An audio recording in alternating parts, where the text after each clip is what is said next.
মই সকলো কৰিব পাৰো, মাত্ৰ টকা জমা কৰিব নোৱাৰো।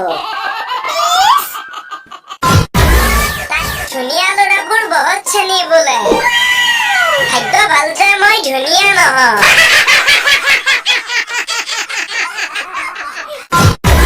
তিনি সন্তানৰ মাতৃ পলাল 7 সন্তানৰ পিতৃৰ লগত। আৰু তুমি এমাহ ভাল পাই সংসাৰ কৰাৰ সপোন দেখিছা?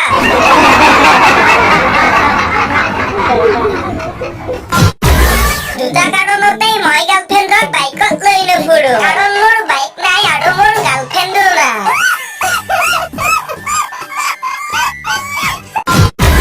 কালি তুমি কাষৰ ঘৰৰ বৌৰ লগত চিনেমা চাবলৈ গৈছিলা।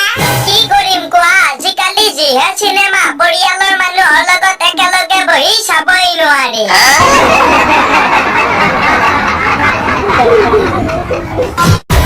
বিয়াৰ পিছত এখন বিচনাত শুব নোৱাৰিব একেলগে স্বামী স্ত্ৰী, অন্যথা জৰিমনা ভৰিব লাগিব।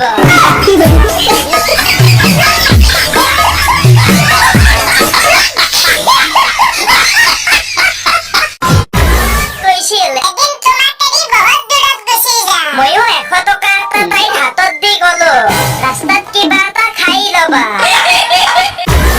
জিন্স পেন্ট পিন্ধা ছোৱালী হলে অলপ শকত হব লাগে, নহলে বগলীৰ ঠেং আৰু ক্ষীণ ছোৱালীৰ ভৰিৰ মাজত একো পাৰ্থক্য নাথাকে।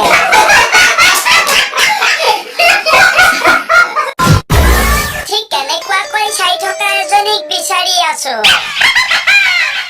মোক কিন্তু মাজৰজনীৰে ফোন নম্বৰটো লাগিছিল, কাৰণ তাই মোৰ ফালে চাই আছে।